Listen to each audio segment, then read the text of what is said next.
Hello again, dears. I'm going to be away filming, so I'm recording in advance, hence the same outfit as as another video. I haven't quite decided which order to put them in yet.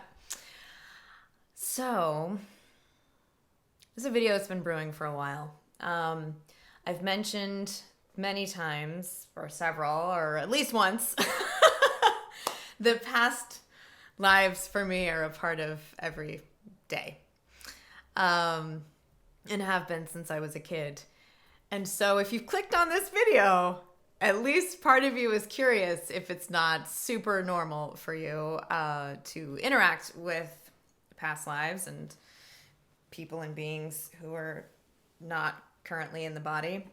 So I'm sharing in case it's normal for you and you just want a little confirmation, or you're curious and you think it's really super weird, but or something brought you here anyway today, or whatever. So, as always, I am sharing out of love and more courage than fear.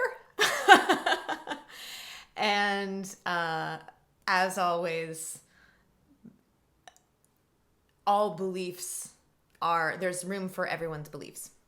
And there's room for everyone's truth, and there's room for everyone's experience.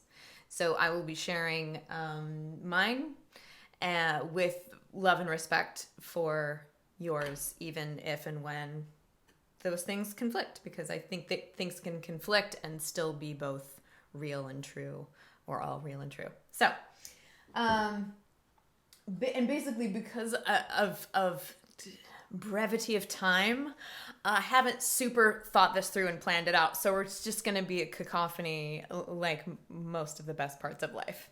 But basically, I did a diagram of some ways that I experience lives, and I think I'll speak first to this little drawing over here, which is like a very, very uber-de-boober simple fractal. So,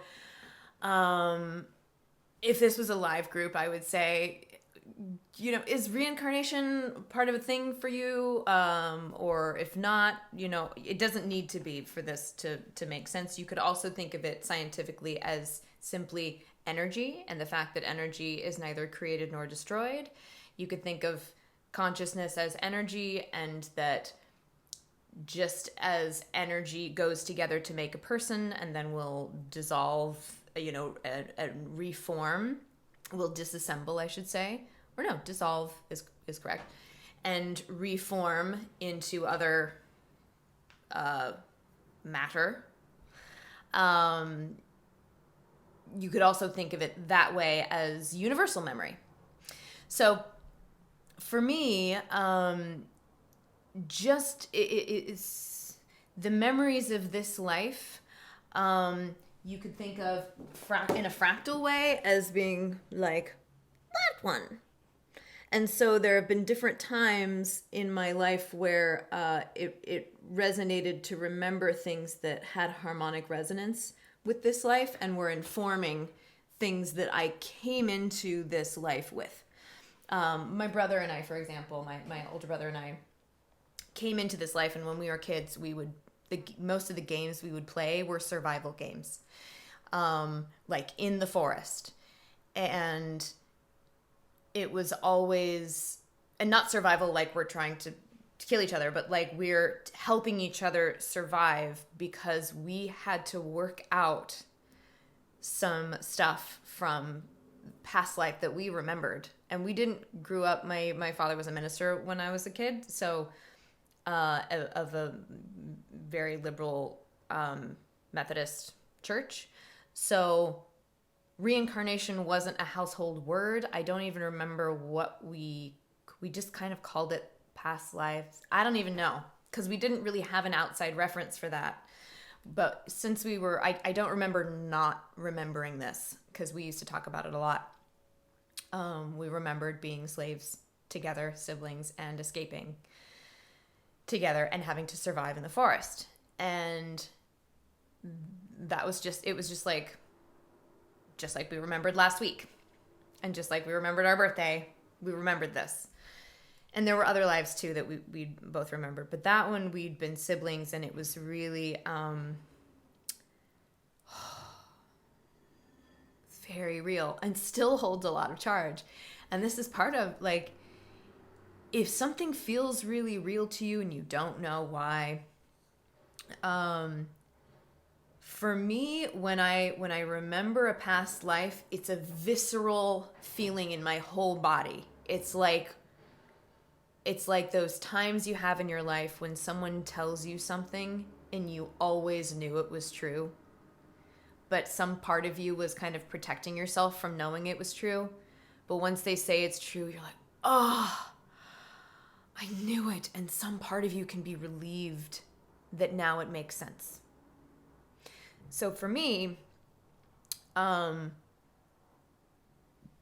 having my other lives be a part of this life is a way of contextualizing those very powerful fears and needs and loves and desires in me that I came in with, and skills and different things that I came in with really strongly, that you can't like point to my parents and go, oh, some of the things you can, but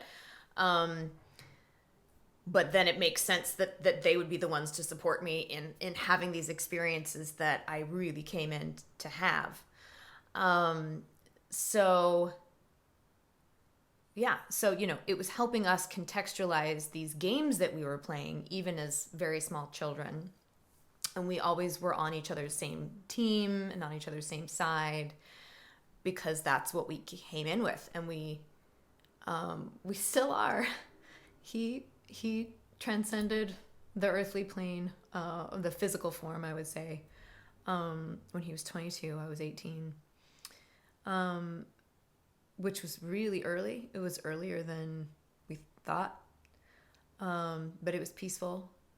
And my experience is that it was what his spirit was wanting, because he really wore this earthly life with a heavy heart. It was very hard for him to see the destruction of what we're doing to our Mother Earth, to our home, to each other. He was very concerned and also working diligently to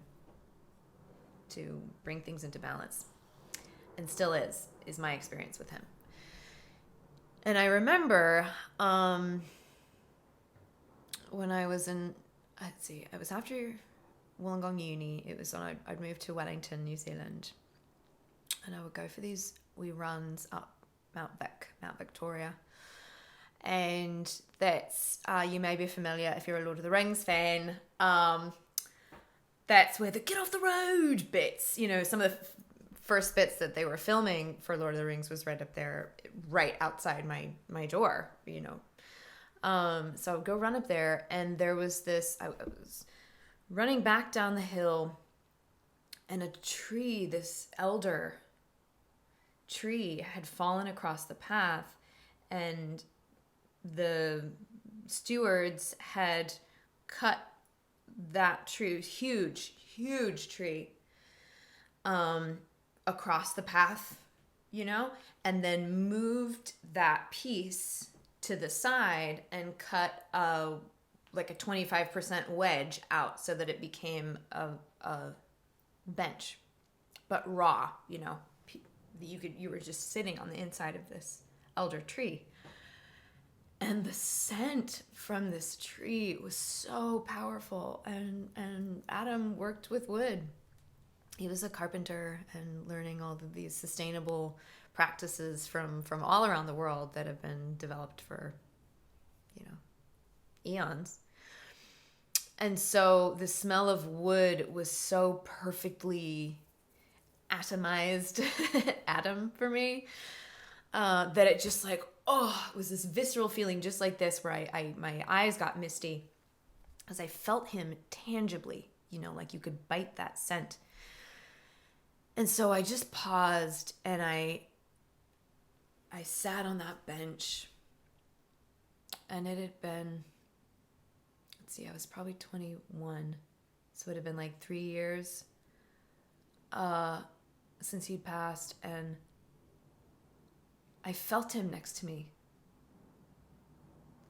And I just thought, I don't care whether this is the him in me or his spirit or his ghost or the field of energy that he interacted with and made coherent in terms of his, I always love science because it helps me explain what I experience.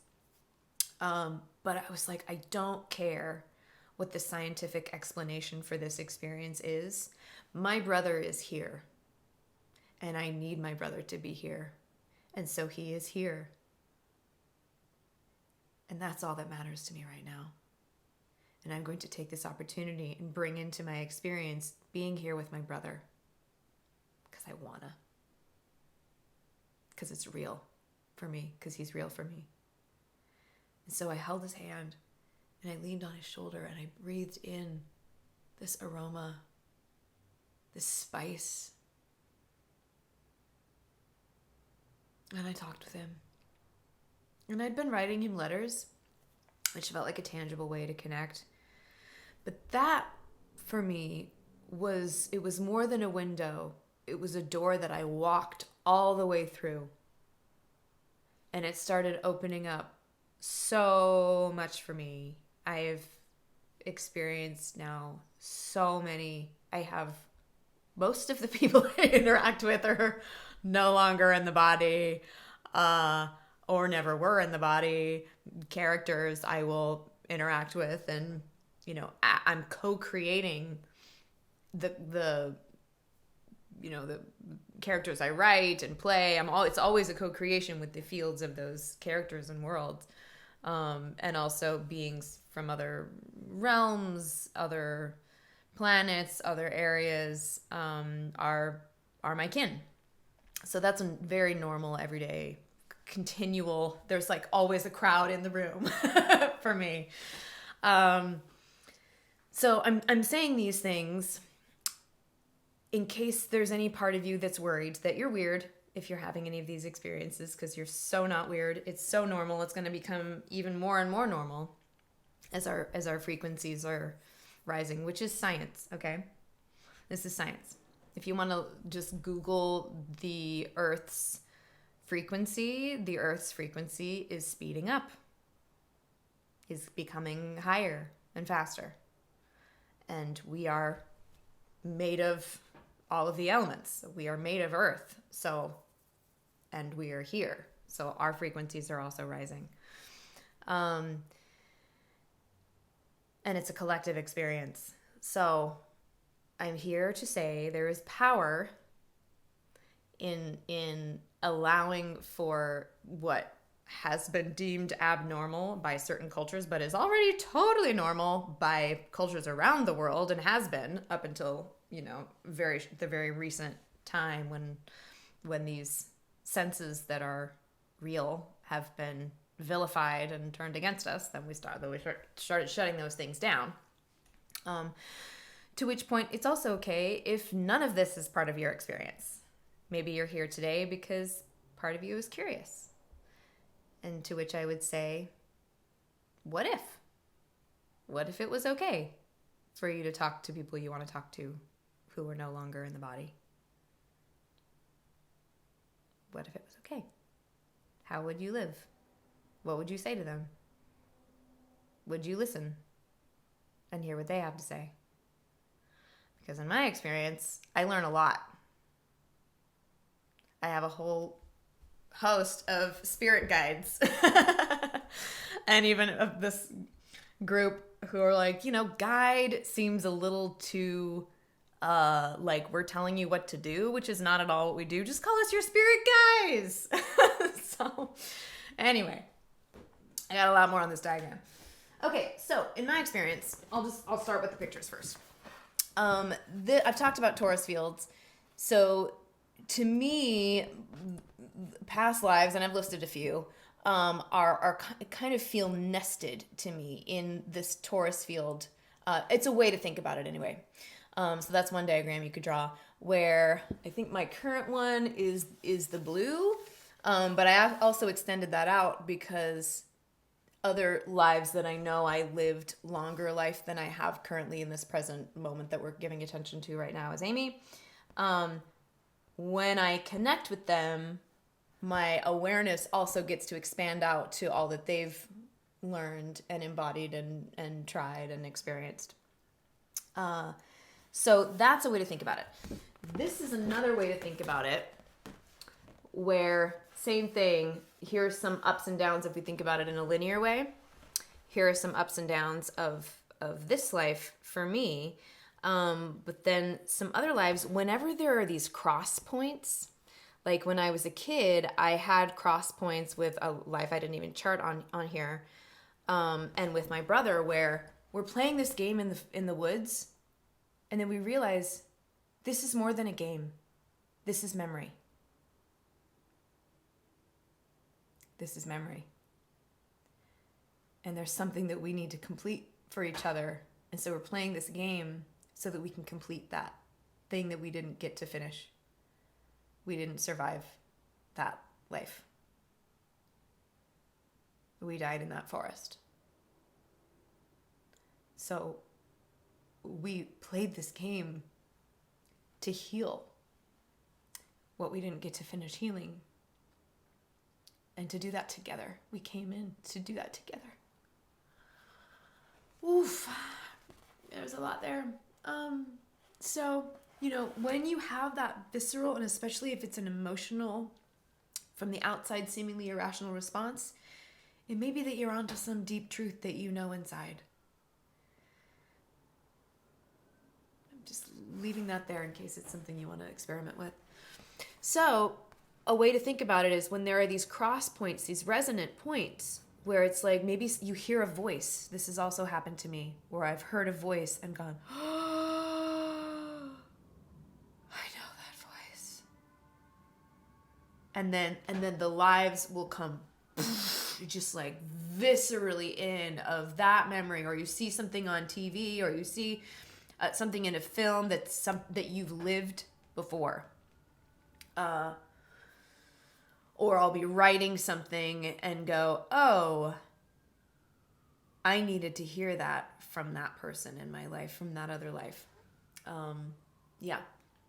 So anyway, those cross points are times it's possible that that's also where the French term déjà vu came from, is those times when you feel like you've experienced something before, and it could be, it's like the lives are going along their merry way, and then suddenly they this isn't it. Suddenly they line up in a way, and then they pass and continue. But for that moment, that imprint resonates with maybe two lives, maybe more. So anyway, this is my experience, and it's also why I've been drawn and called in to why is a really strange concept in itself, but it through the frame of causality is also why I've been called and invited into many different bless whoever that is. I'm just hearing a siren. Into many different spiritual paths in this life, because I'm I'm bringing back online the information from those past lives, the stories from those past lives, the wounds that need to be healed. I have sobbed so many tears in this life. Like I have healed and sobbed and loved and laughed and for eons of lives that I've been here. Eons of lives. So much more. I'll have to be many more videos on this. But anyway, and then this was a life, one of the older ones that I remember, where time was nonlinear for me. So I wrote it like that, which I could also do in this one. But anyway, it's a very, very simple diagram. Yeah. So, and these are things too that I have even, that have been also verified by people from intuitive people and people who can read Akashic records, to also seemingly random people. Somebody emailing me out of the blue from Australia, who didn't know me, who I didn't know, who I had come into his meditation at one point, and he'd seen this woman doing this and saying we are connected, and so he Googled me and was like, I need to tell you these things, things like that. Or like a client had a dream about a family member, and I have a life where I interacted with that family member and was able to confirm that she was right about that dream. And so it was something that she needed to hear and I needed to hear. And then there was even something that she had seen in that dream that he gave to me that was something that I needed to get and find in the country where that took place, which I did when I was 16. So anyway, like if you need verification, just ask for it and it will come in some way. I've had that in many times, sometimes in times when I didn't even, like, I've gotten to the point where I can tell that it's real in my body, but then sometimes it's nice to have verification come from like a completely left field surprise, that then gets to heal something on so many levels because I'm giving attention to it. And I've had that happen in different countries with, yeah. So, okay. So that's one, so many concepts, and I do have to go. So I think no, I'll go ahead and bring this in. Okay. So another concept to bring in is this, which looks kind of like the rings of a tree. And this is another way that I think about when I talk about bringing information online. So one way that we offline information, or that we block out awareness from tapping into certain information like previous lives, if we believe that all we have is this one life, which is perfectly fine. But that's information that we're deciding not to be aware of. Okay, so quickly I'll go back to this one. So what can happen is if you start to become aware of more lives around that same fractal, you suddenly have all this information, and then you can start to become aware of other lives and other information deeper down the fractal. And then you have these things like archetypes. So those big universal archetypes that millions and billions of us resonate with, that's part of the fractal line, right? Some of those oldest primal foundational stories that Shakespeare was tapping into and that Marvel taps into, and that, so all stories that have resonance have some kind of bearing with some of those archetypes. Like when you go big enough, there are universal threads that unite us all. And there are, all manner of layers in between there. So part of our experience as humans is that we identify with these patterns. We see them in ourselves, and it brings us a sense of belonging. And it's a beautiful experience. So that's another way where bringing more lives online has been deeply nourishing for me, because then each project that I choose, not only is it meaningful for now, for me now and for whoever's going to reach it, but for all of the me's and all of the layers of fractal that I'm aware of and become aware of. So it just makes it really yummy. It just makes it really yummy. Okay, so back to this one. So it starts off kind of like you're born in that little dot, and then at some point maybe there's a trauma. Okay, and so maybe there's too much that happens that you're not able to heal, or you become shaped in a particular way because of that trauma. And so that's not able to kind of fill out or grow completely yet. And so we go along and, that's still there. That shape is still there. That harder line or that drawing in or something like that is still there. Not that it's better or worse. It's a way that you're able to keep living. So, hey, it's serving its purpose. But it shapes us. It shapes us. So then you go along to here and, hey, there's some interests, there's interest, and I start going forward and really developing So that interest, I mean, this is very simplified.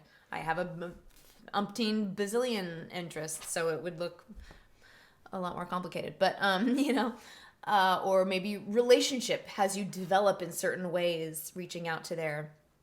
And then you continue in that way for a little bit. And, there's some integration. I think I wrote steps along the way. Maybe you have a lot of growth and then you have an integration period. And so it's not as much outward growth as it is integrating then all that into all these other aspects. And maybe you spend some time more kind of inwardly and heal and integrate some of those pieces. Sometimes having an interest teaches us some things that we can then heal and grow, past some trauma there. So anyway, that's that kind of idea of those concentric circles. Now, if this was a tree, maybe there was light coming from over here, but there were walls here. And so this tree learned to grow towards the light over there, but had these obstructions. And then as the wall crumbled down, they were able to build out and have it be a more unified, balanced whole, for example. So what I love is we can find these models for ourselves in nature, in each other, in the stories that we tell and that we're drawn to. So I think I've talked about all of these pieces. I'll just read some of these things in case you're curious. So I was talking about unification with or reincorporating as many of the other lives of the fractals as we choose. And again, you might be curious about this, but might not choose to engage with other lives or other fractals, and that's perfectly fine. There's plenty of information here in this one. And just as many opportunities to heal, which is infinite. Just like when we become aware of experiencing other points in a field, when we're ready to move on from an experience, we can realize we have a choice to shift our awareness to a different point in the field. We can, when I'm ready to heal from that, I can remember, okay, there was that trauma that happened. And maybe one way is to go back into that time or to imagine it a little bit from afar, if that's more safe. And to just know that even though the experience that was very real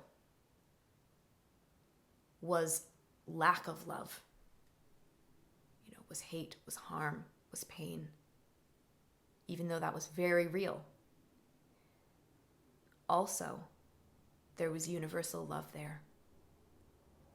I can be there for myself now in a way that I didn't have then, that I was able, by the miracle of being human, to experience not being loved then.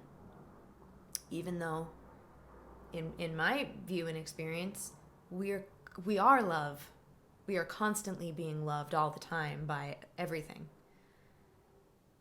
So when I'm able to have that strength, to have that perspective, it doesn't mean it wasn't real. It doesn't mean it was okay. It still holds space for the truth of that harm and the greater meaning wider perspective of there also being love there. And that's what can bring that back out to where I can go, okay, that line is still there. That memory is still there. And it doesn't have to affect me in the same way, because I can be aware of that and also aware of the truth of universal love at the same time. So that's what I'm talking about over here. So then it's like, as you heal or shift focus, you might still find some abuse patterns or trauma patterns alive in yourself and those around you, for as long as that remains part of how you experience the way things are. So as we heal, that can move into to simply witnessing it, or helping counsel others, or making art where others are able to see it in a way that's helpful. If we don't have that awareness, we can stay in that pattern and be perpetuating it from the other side and still receiving it from the other side. But once we've gotten to the point where we can de-identify from having this to be a part of who we still continually are, and move into, okay, that happened. That was very real. That was not okay. And I am here now. And I can make space for also being loved unconditionally and loving unconditionally while I still remember this. And so I can still see those patterns. I can still see the truth of that and not have to engage in it in a way that I'm identifying and keeping running that same track. I can see that track and move on from there and have some perspective on it. Okay, I have to go. So just like rings in a tree, when experiences are too much to incorporate in the moment, we are shaped by them. Yeah, so I've talked about all that. Eventually, consciousness will become aware of all possible permutations, or in nonlinear time, which is time, consciousness is all permutations and is aware of all permutations. The miracle of being human is the illusion of consciousness traveling through space and time with hyper-focus, such that we can miraculously experience individuality and separateness and events in space-time. Or as Nassim Haramein is now saying, space memory, which I think is a really fascinating concept. Anyway, I love you so much. All this is take it and leave it and chew it and make it your own as you wish. Thank you for you. Feel free to share what's helpful for you. We are so connected. Much love.